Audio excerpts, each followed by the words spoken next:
भाजपा स्थापना दिवस के मौके पर प्रधानमंत्री ने कहा कि सरकार के कामकाज में राष्ट्रहित सर्वोपरि।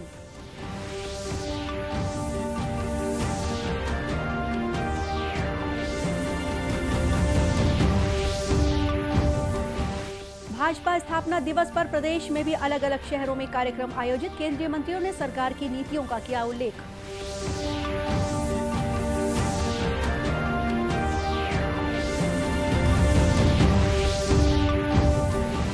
प्रदेश में पीएससी और व्यापम की परीक्षाओं की तरह अब विशेष कनिष्ठ कर्मचारी चयन बोर्ड द्वारा आयोजित परीक्षाओं में भी परीक्षार्थियों से नहीं लिया जाएगा शुल्क।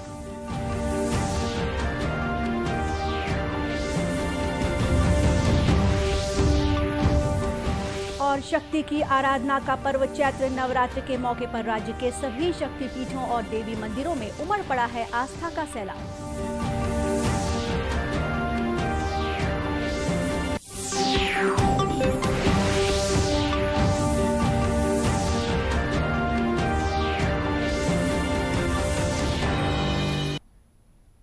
नमस्कार, आप देख रहे हैं दूरदर्शन समाचार।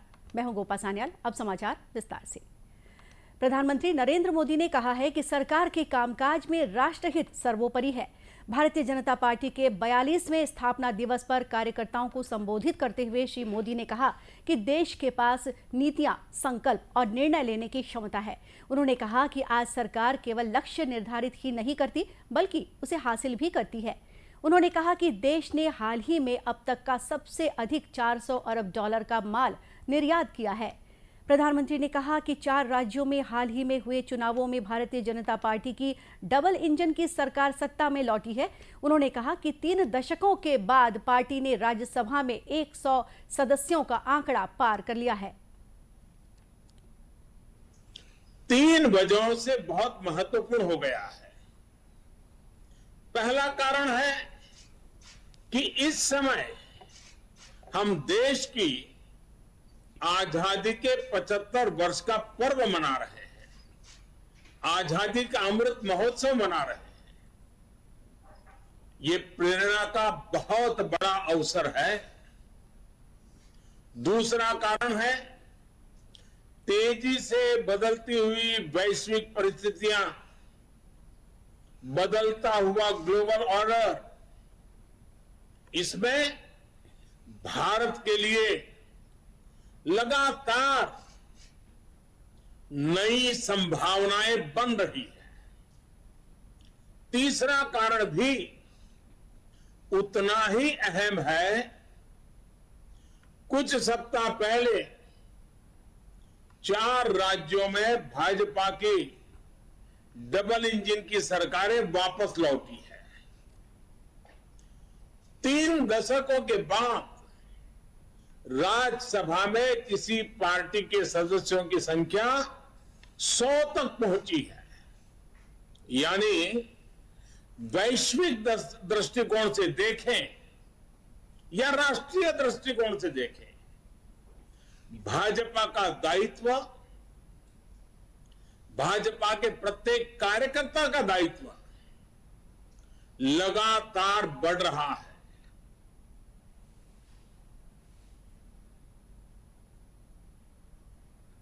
भारतीय जनता पार्टी के राष्ट्रीय अध्यक्ष जगत प्रकाश नड्डा ने आज पार्टी के 42वें स्थापना दिवस के अवसर पर दिल्ली में पार्टी का ध्वज फहराया। श्री नड्डा ने डॉक्टर श्यामा प्रसाद मुखर्जी और पंडित दीनदयाल उपाध्याय को श्रद्धांजलि दी। उन्होंने पार्टी मुख्यालय में रक्तदान शिविर का भी उद्घाटन किया। गृह मंत्री अमित शाह ने कहा है कि प्रधानमंत्री के नेतृत्व में भारतीय जनता पार्टी राष्ट्र की उन्नति और लोगों के कल्याण के भाव से निरंतर आगे बढ़ रही है। ट्वीट संदेश में श्री शाह ने कहा है कि पार्टी ने 7 दशकों से वंचित देश के गरीबों, किसानों, वंचितों और महिलाओं की आकांक्षाओं को पूरा करने के लिए काम किया है।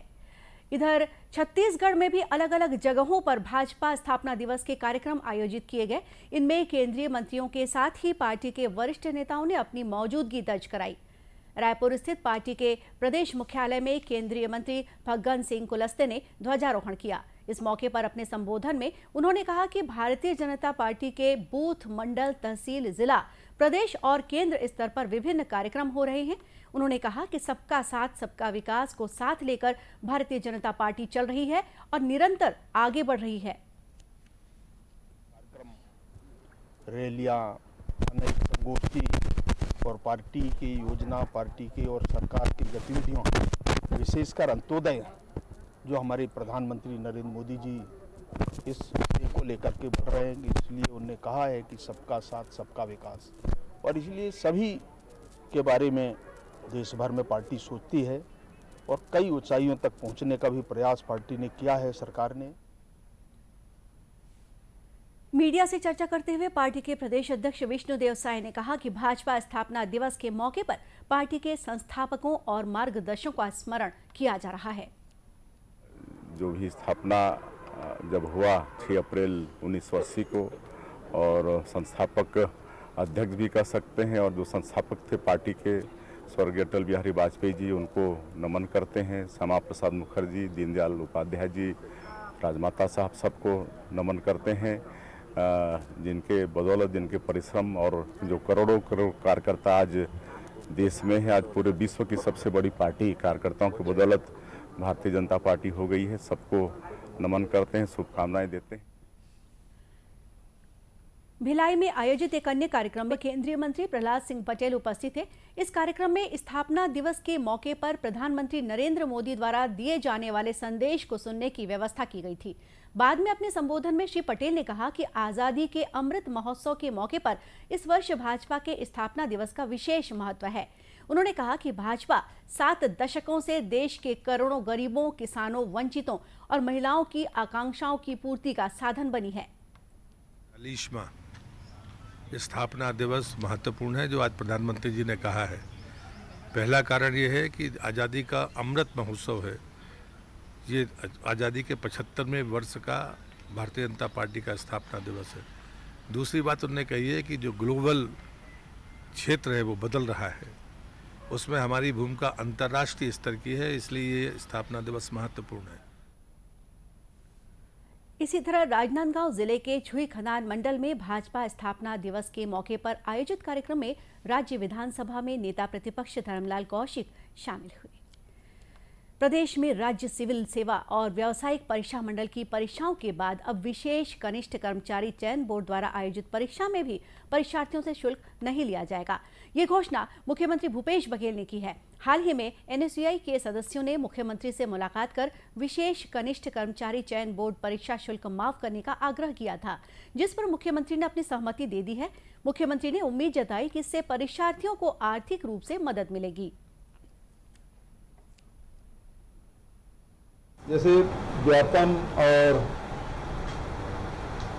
पीएससी में फीस माफ किया गया, उसी प्रकार से कनिष्ठ चयन बोर्ड जो बस्तर और सरगुजा में जो लोग परीक्षा देंगे, उन छात्र छात्राओं की भी भर्ती में परीक्षा शुल्क माफ करने का आग्रह एनएसयूआई के द्वारा किया गया है। मैं उसकी घोषणा करता हूँ कि उन बच्चों को जो हमारे कनिष्ठ चयन बोर्ड में जो परीक्षा दिलाएंगे, उनको भी फीस देना नहीं पड़ेगा।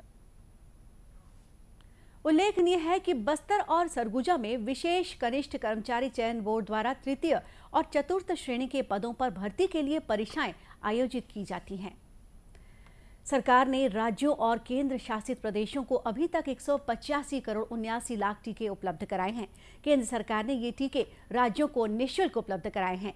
स्वास्थ्य मंत्रालय ने बताया है कि राज्यों के पास 15 करोड़ 70 लाख टीके शेष हैं। मंत्रालय ने कहा है कि केंद्र सरकार देश भर में कोविड-19 टीकाकरण की गति में तेजी लाने और इसके क्षेत्र का विस्तार करने के प्रति वचनबद्ध है। इधर छत्तीसगढ़ में भी कोरोना संक्रमण से बचाव के लिए 18 वर्ष से अधिक के 86% और 15 से 18 वर्ष की 48% आबादी को कोरोना वैक्सीन के दोनों टीके लगाए जा चुके हैं। राज्य में अब तक 1 करोड़ 76 लाख 37 हजार से अधिक लोग कोरोना के दोनों टीके लगवा चुके हैं। राज्य में 12 से 14 वर्ष के 4,13,000 से अधिक बच्चों को पहला टीका लग चुका है। शक्ति की आराधना का पर्व चैत्र नवरात्र आस्था और उल्लास के साथ मनाया जा रहा है। इस मौके पर राज्य की सभी शक्तिपीठों और देवी मंदिरों में धार्मिक आयोजनों का सिलसिला जारी है। कोरोना महामारी की वजह से बीते 2 वर्षों से बंद धार्मिक स्थलों पर जाने में इस बार किसी तरह की पाबंदी नहीं होने के कारण श्रद्धालुओं की भीड़ उमड़ पड़ी है। राज्य में माता के प्रसिद्ध मंदिरों में से एक है महासमुंद जिले के बागबहरा में स्थित घुंचापाली की मां चंडी का मंदिर। जंगलों और पहाड़ों के बीच स्थित माता का यह मंदिर भक्तों के लिए आस्था और आकर्षण का केंद्र है।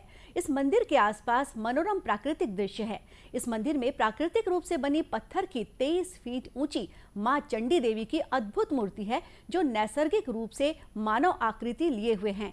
नवरात्रि के दिनों में हर दिन श्रद्धालुओं का तांता लगा हुआ है।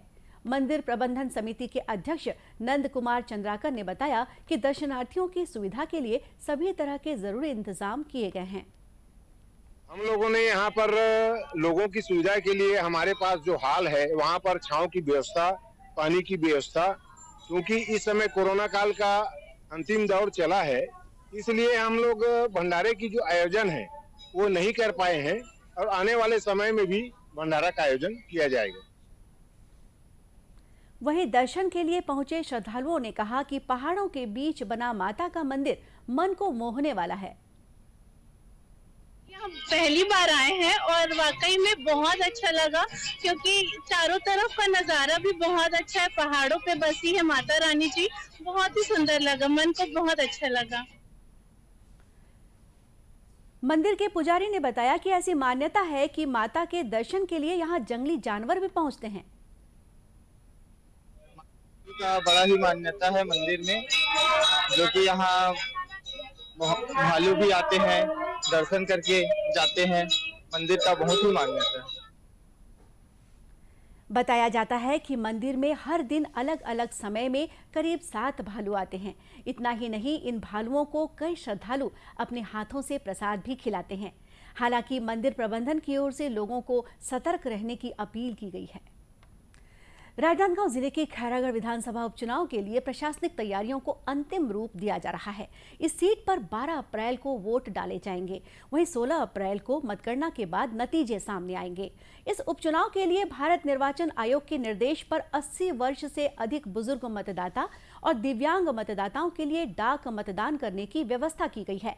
जिला निर्वाचन अधिकारी और कलेक्टर तारण प्रकाश सिन्हा ने बताया है कि डाक मतदान के लिए अब तक करीब 120 बुजुर्ग और दिव्यांग मतदाताओं के आवेदन मिले हैं। 80 साल से ऊपर के जो लोग हैं, सीनियर सिटीजन, और इसके अलावा जो दिव्यांग मतदाता हैं, उनको पोस्टल बैलेट की सुविधा दी गई है। और इसके लिए हमने BLOs के माध्यम से सर्वे करवाया था। 120 आवेदन अभी तक प्राप्त हुए हैं और इनको पोस्टल बैलेट की सुविधा दी जाएगी और इसके बारे में विस्तार से आयोग के निर्देशानुसार सभी प्रत्याशियों को बताया गया है। इस उपचुनाव के लिए BLO 80 वर्ष से अधिक के बुजुर्ग और दिव्यांग मतदाताओं के घर जाकर विकल्प पूछकर फॉर्म भर रहे हैं। अगर मतदाता घर से वोट देने का विकल्प चुनेगा तो उसे मतदान के दिन पेपर बैलेट की व्यवस्था तय करने के साथ ही मतदान की सुविधा मुहैया कराई जाएगी। इसके साथ ही प्रत्याशी के अभिकर्ताओं के लिए भी मौके पर मौजूद रहने की व्यवस्था की गई है। गौरतलब है कि इस उपचुनाव के लिए कांग्रेस ने यशोदा वर्मा, भाजपा ने कोमल जंघेल और जनता कांग्रेस छत्तीसगढ़ जे ने नरेंद्र सोनी को अपना उम्मीदवार बनाया है। दर्शकों, आजादी के लिए भारत का संघर्ष आधुनिक विश्व के महानतम संघर्षों में से एक है। दूरदर्शन समाचार इतिहास की धारा बदलने वालों की झलक रोजाना आपके लिए लेकर आ रहा है। आज की इस कड़ी में हम बात कर रहे हैं गांधी जी द्वारा आज ही के दिन 1930 में दांडी गांव में नमक का कानून तोड़ने के बारे में।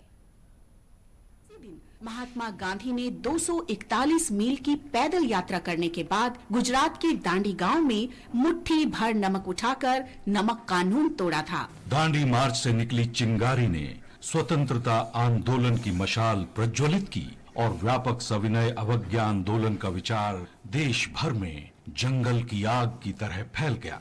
महात्मा गांधी ने दांडी मार्च की शुरुआत 13 मार्च 1930 को गुजरात के साबरमती आश्रम से 78 सत्याग्रहियों के साथ की थी। वे रोज पैदल यात्रा कर आगे बढ़ते रहते और जनसभाओं को संबोधित करते। पैदल मार्च में शामिल प्रत्येक व्यक्ति प्रार्थना, कताई और प्रतिदिन डायरी लिखने की आश्रम की दिनचर्या का पालन करता था। 241 मील लंबी ये यात्रा 5 अप्रैल 1930 को गंतव्य तक पहुंची।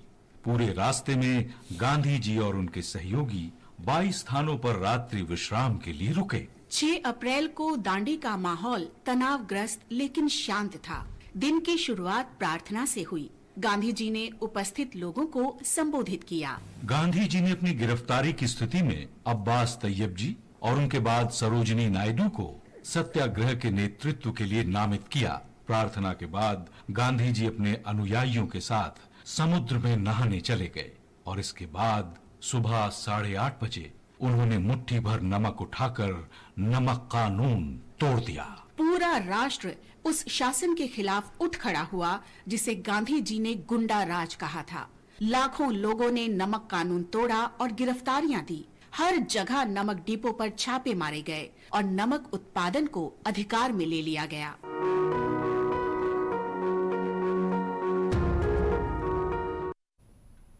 और इसी के साथ ये समाचार बुलेटिन यही समाप्त हुआ। नमस्कार।